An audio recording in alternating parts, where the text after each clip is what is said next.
বলতেছে একাম ব্রহ্মা দ্বিতীয় নাস্তি নেহনা নাস্তি কিঞ্চন। সৃষ্টিকর্তা একজনই, দ্বিতীয় কেউ নাই, কেউ নাই, কেউ নাই, কিছুই নাই। এটা কি বলতেছেন? তাদের ধর্মগ্রন্থে বলতেছেন সৃষ্টিকর্তা একজনই, দ্বিতীয় কেউ নাই। কিন্তু কিন্তু হিন্দু ধর্মে কিন্তু কোথাও মূর্তি পূজার কথা বলা নাই। যেমন উপনিষদ, সেখানে বলতেছে একাম এবা দ্বিতীয়াম, স্রষ্টা একজনই, তার কোনো শরীক নাই। আমাদের ধর্ম বলতেছেন কুল হুয়াল্লাহু আহাদ আল্লাহুস সামাদ, আল্লাহ একজন, তার কোনো শরীক নাই। আমরা কিন্তু এক আল্লাহকেই মানি, কিন্তু এরা কিন্তু এক আল্লাহকে মানে না।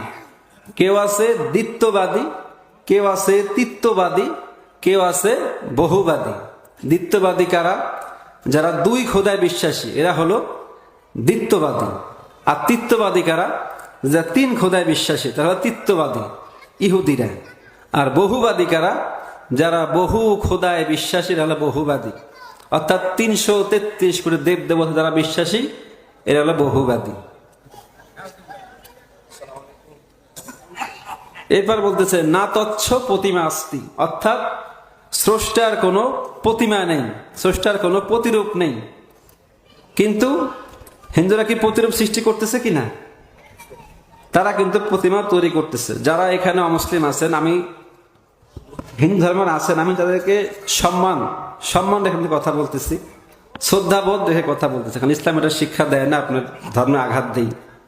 আমি যাচ্ছি দাওয়াত, এটা আমার নৈতিক দায়িত্ব, এটা আমার ইমানের দায়িত্ব, সেই হিসেবে বলতেছি। তো উপনিষদ কি বলতেছে? না তৎস প্রতিমা আস্তি, স্রষ্টার কোনো প্রতিরূপ নেই। কিন্তু হিন্দুরা কি করতেছেন? প্রতিরূপ তৈরি করে কিনা? অসংখ্য তৈরি করতেছে। আমি নিজেও একসময় মূর্তি বানিয়েছি, আপনি আমার সঙ্গে জানেন হয়তোবা। আমি কিন্তু পাল বংশের ছেলে। হ্যাঁ, আমি নিজেও অনেক মূর্তি বানিয়েছি হাত দিয়ে, অনেক মূর্তি বিক্রি করেছি, বাবার সাথে রং করেছি। তো এক এক খোদার এক এক দায়িত্ব ছিল, এক একজন এক একজনের রূপ ধারণ করে। যেমন লক্ষ্মী কেন পূজা করে? ধন দৌলত দিবে। লক্ষ্মীকে ধন দৌলত দেয় একজন, এই লক্ষ্মী আমাকে কি ধন দৌলত দিবে?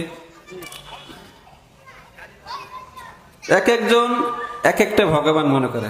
আপনারা সারা বিশ্বে যেখানে যাবেন, যারা মুসলমান তাদেরকে জিজ্ঞেস যদি করেন কি বলবে তোমার খোদাকে, এক বাক্যে বলে দেবে আল্লাহ। কিন্তু এই ধর্মের খোদার কোনো শেষ নাই। আর একটা বাণী ছিল, বনে জঙ্গলে বিপদে পড়লে আমাকে স্মরণ করিও, আমি তোমাদেরকে উদ্ধার করিব, তার বাণী।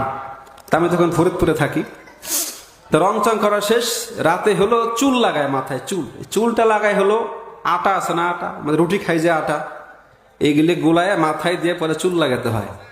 তো কুকুর তোরা আটা আর চুল বোঝে না, কারণ দেবতার মাথায় আছে না কোন জায়গায় আছে, তাকে টাইম আছে ওর, ও পাইছে জ্ঞান খাবে আটা, চুল টুল লাগায় রাখছে, সবাই ঘুমাই গেছে। ব্যাস কুকুর এসে কি করছে, ওর দেবতার একদম টাক বানায় ফেলেছে, চাইটা মেটে চুল মুল সহ খাই ফেলছে।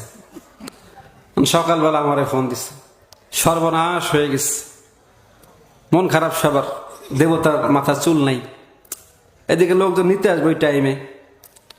তাই বললাম কি হয়েছে? তা বলতে এরকম তো সর্বনাশ হয়ে গেছে, বাবার চুল তো সব খুলে ফেলছে।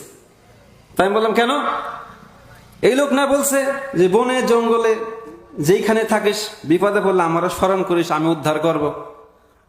তা তোমাকে বনে জঙ্গল দরকার নাই, হ্যাঁ যে মাথা চুল নিয়ে গেল একটা কুকুরে, হ্যাঁ কি করছে? চুল ঠেকাতে পারে না নিজের, হ্যাঁ আমাকে বনে জঙ্গল রক্ষা করতে পারবে? এটা মাটির প্রতিমা, এটা কমন সেন্স।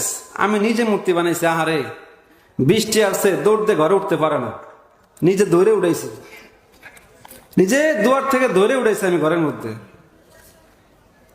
এমনও দেখছি কুকুরে প্রস্রাব করে দিচ্ছে গা ভরে। হে দেবতায় কেমনে, কিভাবে আমার রব হয় যে নিজের প্রস্রাব ঠেকাতে পারে না? যাই হোক, এরপর বলতেছেন আর একটা উদ্বৃত্তি দেয়, সেটা হচ্ছে বলছে ন তৎস প্রতিমা আস্তি, স্রষ্টার কোনো প্রতিরূপ নেই, এটা ঋগ্বেদে বলতেছে।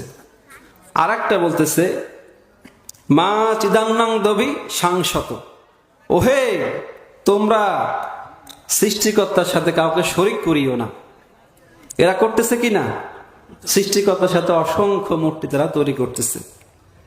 এরপর বলতেছে একাম ব্রহ্মা দ্বিতীয় নাস্তি নেহনা নাস্তি কিঞ্চন, সৃষ্টিকর্তা একজনই, দ্বিতীয় কেউ নাই, কেউ নাই, কেউ নাই, কিছুই নাই।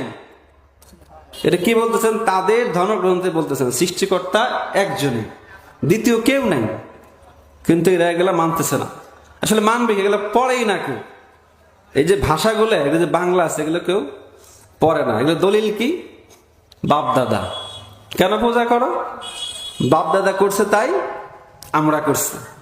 দেখেন ম্যাক্সিমাম হিন্দুর দলিল একটাই, বাপ দাদা করছে আমরা করি, তাছাড়া কোনো দলিল ওদের নাই। আরেক জায়গায় বলতেছে না কস্য কসুস জানিত না কদিপ, তার কোনো সন্তান নাই, তার কোনো সৃষ্টিকর্তাও নাই। কিন্তু এই যে যারা মূর্তি পূজা করে, প্রত্যেকটা দেবতার সন্তান সন্তান আছে, সৃষ্টিকর্তা আরেকজনকে মানে। এই যে শিরিকগুলা করতেছে, এই জন্যে যারা অমুসলিম আছেন, আমি আপনাদেরকে আহ্বান করব, আপনারা একটু আপনাদের ধর্মগ্রন্থগুলো একটু একটু পড়ার চেষ্টা করেন, একটু বোঝার চেষ্টা করেন। আশা করি আপনারা ইনশাল্লাহ সঠিক আল্লাহ কোন হেদায়েত দান করবেন ইনশাল্লাহ, আমি আশাবাদী। আমি যেহেতু আসছি, আমি সব বই কিতাবাদি পড়ে কিন্তু এখানে আসছি, কেউ বলার সাথে কিন্তু এখানে আসি নাই। বিভিন্ন বই ঘাটাঘাটি করে চিন্তা ভাবনা করে তারপরে কিন্তু এখানে আমি আসছি।